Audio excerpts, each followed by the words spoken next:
Hello, my wonderful queer viewers, or otherwise, and welcome back to another episode of Seasonal Gay Anime Spotlight, the show where I look at the queer characters of each season of anime and talk about them as they are in the first 4 to 5 weeks of the winter season.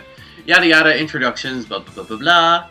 Let's get into it. First, the only explicit queer characters to be seen in this season is Eri, Mina, Maki, and Yunami, and if my favorite pop idol made it to Bogoken, I would die. Starting off with the two leads, Eri is an idol otaku who is specifically obsessed with Mina of the idol group Cham Jam. After seeing her during one of the group's first performances, Eri becomes infatuated with Mina. Even 3 years later, Mina is barely popular with fans of the group and is always pushed to the sidelines, but Eri will continue to cheer on her idol while also fearing that Mina might be creeped out by her continued encouragement and embarrassment around her. Okay, so first off, having an adult female as this idol otaku is an interesting twist. Usually it's only men obsessed with idols. Plus, other otaku characters show Eri respect in her devotion, not caring that she's a female in a male-dominated fanbase. And we are shown in context as of right now about why Eri might be obsessed with Mina. She works a low-end job at a factory with no joy in her outside life. Mina probably brought light into Eri's life and gives her joy for her performances. Alright, that sounds all cute and a nice subverted Yuri setup. Only big problem that might arise from this is that it's kind of hard to not see some of Eri's actions as a bit stalkerish, especially given the true nature of the relationship between idols and their fans. It's hard not to see this differently in that context and imagining this anime if Eri was a man. To the anime's credit, some parts of it seem to be acknowledging that, with some of Eri's fellow otaku thinking that Eri is a bit too obsessive and creepy around Mina. Hell, one of the other otaku seems to be the stereotypical fat guy obsessed with the leader of the idol group, but even he's not shown to be creepy and understands the contract that idols have with their fans. That contract being that idols are characters. These women play characters that belong to their male fanbase. In the toxic world of Japanese idol groups, these women are these idol characters belong to these male fans, so that the male fans can imagine them being with these idols. Not the women, the idol characters. Plus, idols aren't really allowed to get into relationships with normal people because the fans need to be allowed to imagine themselves in a relationship with the idols. There's a certain ownership that the idol industry allows the male fan base to have over the female idol characters. Now, the anime seems to be acknowledging this fact, allowing the idol characters to have their own personalities and troubles outside of work, which I'll get to in a moment. Hell, they even introduced another character, the little sister of one of Eri's otaku friends, who is a casual fan of Mina. Just a casual fan though, not an otaku fan like Eri. But still, it's kind of like having your cake and eating it too, because Eri's in love with Mina, the idol, not the woman playing the character of the idol, which again, the anime fails to acknowledge. So it's kind of hard for me to root for Eri when I understand the toxic world of idol groups in the real world of Japan. The framing of this romance makes it cute and innocent, but I know a little better, and again, it would seem different if Eri was a man instead of a woman. Something that throws a monkey wrench in all of this, though, is that Mina seems to actually be in love with Eri, not being able to confess her love and is always shy around Eri. Eri mistakenly taking this as rejection. Now, it's shown that the reason that Mina loves Eri is because Eri is the only one that cheers for Mina during the idol group's performances. Eri gives Mina encouragement and the will to keep going despite continuing to be in the background of the idol group. Again, though, it's kind of hard to find this romantic when understanding the real-world life of idol groups. An idol falling for their biggest fan kinda seems like a fantasy for the fan. The anime probably makes Mina in love with Eri to not make Eri's advancements in love seem as creepy given the idol and fan relationship that I talked before. Again, having your cake and eating it too. Though, again, I do like that this anime allows us to understand who the idols are individually with their own lives and struggles, which brings the next monkey wrench into the whole thing. 2 of the idols of Cham Jam, Maki and Yunami, are shown to be in a relationship. Yeah, right now it's just one short scene where they hold hands and flirt with each other, but you can't really interpret it as any other way than a romantic relationship. Again, the anime is showing that the women have lives outside of being idols, which is always good. Hell, I can even see a possible storyline with this relationship because, again, idols aren't supposed to get into real-world relationships because then the male fans can't imagine themselves being with the idols. So if it's discovered that Maki and Yunami are dating, then that would be bad PR for the idol group and they would have to break up and all that jazz. I could see that as a possible interesting storyline if the anime feels like doing anything with it. And that's the main thing to keep in mind here. All of these queer characters and elements feel like they may be something interesting and tell a thoughtful story of idols and their fans, if it so chooses. So many things are still up in the air even after 4 or 5 episodes, so it's hard to get a full grasp on it all. Again, this anime is a huge case of having your cake and eating it too, especially if you have a clear understanding of the idol world in Japan. And I guess we'll just have to wait and see what this anime does with these queer characters. Now let's talk about the non-explicit stuff, starting with maybe a bunch of characters from Asteroid in Love. I say maybe because we're only shown subtle subtext here, nothing explicit as of right now.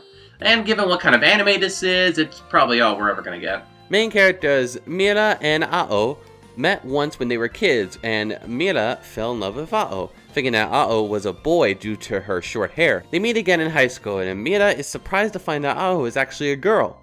So is the love still there?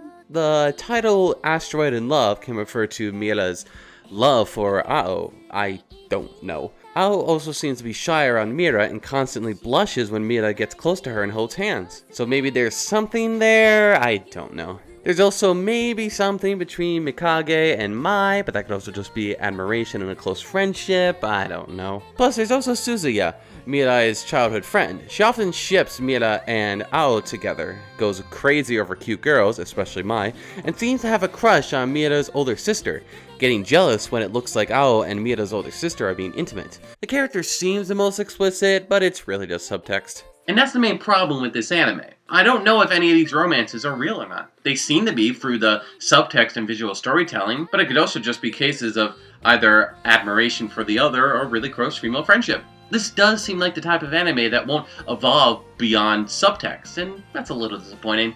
But who knows? Maybe when it's done, Asteroid in Love will have a lot of queer characters, or it'll just be another anime queer-baiting the hell out of me. The other anime with possible queer characters is Hiroki and Tsukasa from Pet. Much like with Asteroid in Love, the subtext is all there, but I don't know how far the anime will take it or even confirm it. Hiroki and Tsukasa are crushers and work for a shady organization, but I'm not going to go into that because it's still hella confusing. Hiroki and Tsukasa seem to be very close, always desiring to open up a shop together. When they are working on a case in a bar and get each other wet with a hose, the owner of the bar, Kenji, comments that this isn't a gay bar and makes the two dry up. Another character commenting on Hiroki and Tsukasa's closeness as well. When Hiroki and Tsukasa start to crush Kenji's mind, Kenji hallucinates Hiroki licking Tsukasa's bare chest. And that's it so far. So you can understand my hesitance to call these two characters queer, but I'm still curious to see if they'll be confirmed or not later down the road. It's kind of hard to see whether or not this anime is going to go in that direction, given the context that's been provided to us. It also doesn't help my case that Tsukasa seems to refer to Hiroki as a pet, hence the title of the anime. Much like with Asteroid in Love, we'll have to wait and see if Pet turns this relationship from subtext into explicit. Now let's move on to our next segment, recap of last season. The part of the show where I look at the queer anime of last season and talk about whether their characters ended nicely or badly. But that does mean that there are spoilers ahead. You've been warned. The only queer anime or queer characters from last season that are even worth talking about is Yu and Sho from Stars Align. Okay, where the fuck did this soft tennis sports anime come from? It just arrived with the concept of being generic, and then it suddenly turned into the most thoughtful and deep take on adolescence trouble that I've ever seen in anime. And arguably the most fleshed out part of Stars Align was its queer side, mostly centering on Yu, who you might have previously known as Yuta. I talked previously that Yu was bullied, and the bullies continue to call them gay. Maki later deduces that Yu likes Toma, but says it's fine. Like whoever you wanna like. That was about the crutch of Yu's queer character at that point, until we hit the 8th episode. We see Yu in their sister's room, the two of them thinking what outfits would look cute on their younger sibling, Yu hoping that they'll keep this a secret from their mother. In a meeting with the soft tennis team, Yu gets the idea to cross-dress as girls to spy on one of the team's competitors in the upcoming tournament. Yu volunteers themselves, and Mitsu gleefully suggests Maki should do it too. They change to Maki's room, and Maki's surprised to learn that Yu is actually pretty good with makeup, having learned from their sisters. Yu is worried that this might be too weird, but Maki says that there's nothing wrong about it. I mean, why should people be forced to fit a mold that society wants? Maki then tells Yu about a friend of his mother's named Sho, a trans man who transitioned after college. this being the same guy that we saw having dinner with Maki and his mom in episode 2. When Maki was young, he was partially raised by Sho when his mother was too busy at work. This actually explains a lot about Maki. We know that he's more mature due to his upbringing with his abusive father and having to take care of his mother, this also making him very observant. But with the knowledge that Maki was partially raised by a trans man, many things become more clear. It makes sense why Maki is so observant and accepting about so many queer things.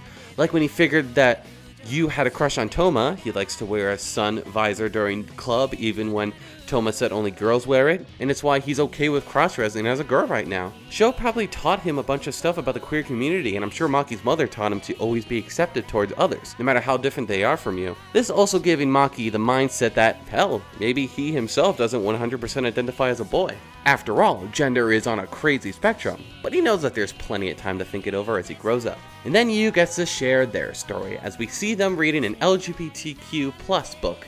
They tell Maki that they're probably X-gender, non-binary in the simuldub, but even they feel like that label doesn't quite fit them. Maki questioning if one really needs to label themselves as a man or a woman, or as anything. But in the end, the only person that can understand what you feel is you.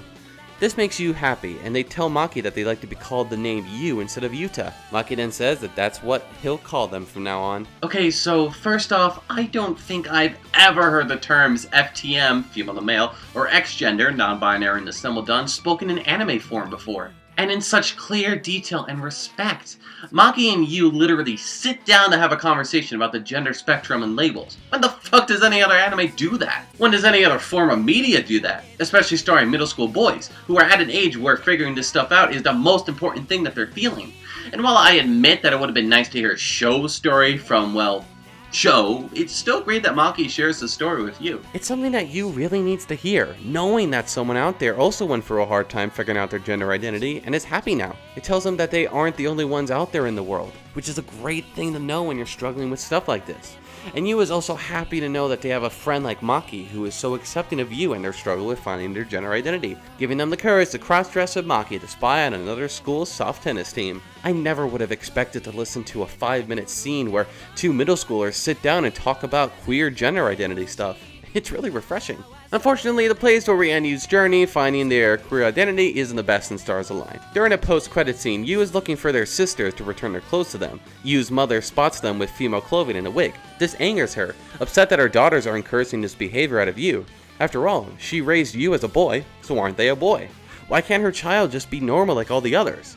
Yep, that's where we leave this character storyline. Pretty well known by now that Stars Align was originally meant to be a 24-episode series, but towards the end of its production, the higher-ups forced them to cut the anime into a 12-episode series.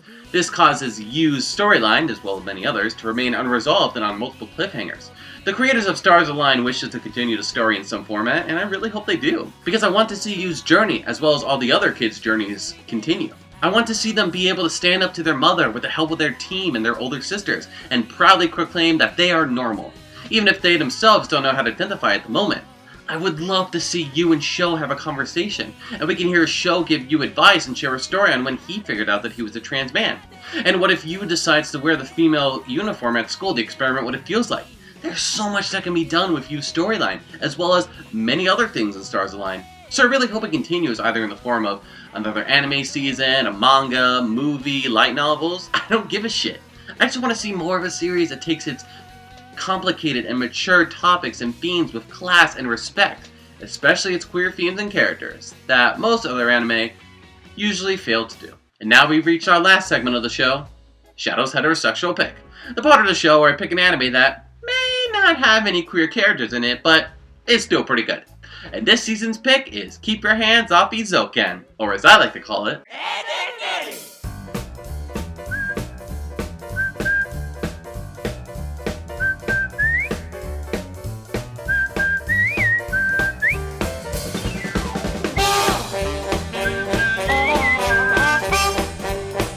funny memes and fan art aside, Keep Your Hands Off Eizouken is brought to us by Misaki Yusa, who I've talked about multiple times in this channel, bringing us anime like Devilman Crybaby, Night of Short Walk on Girl, and the most recent Wide Your Wave, just to name a few. And this anime based on original manga feels perfect for this director. While it doesn't have the nonsensical storytelling and balls to the wall animation that his other works usually employ, the storytelling and animation here is still great. It's about 3 girls trying to make an anime, but the way it's told and shown makes it very unique. They care more about how something looks and works realistically than just putting random pictures to a paper, while also bringing their own creativity to the mix. Meanwhile, all that tall girl, the best girl, wants is money. Speaking of the characters, I love how it's been reported that the character designs of the 3 main characters were purposely designed to be gender neutral. That's kinda neat. The scene composition and cinematography is also amazing, and while it's a bit constrained, you can tell that Masaki is constantly putting his style onto each shot, and his creativity goes wild when the girls put themselves into the world and machines that they are creating, where they interact with pencil sketches, watercolors, and all different kinds of animations, while also making the sound effects themselves. That's a nice touch. Keep your hands off Yuzoken, who's looking to be a favorite of this winter season. And with enjoyable characters, animation, and Masaki's classic style, I'm excited to see what wacky adventures these 3 girls are gonna get into. So, that's the end of the episode. Hope you guys enjoyed it. If you did, like and comment on anything that you might want to say. Don't forget to subscribe if you want to see more. Catch you later!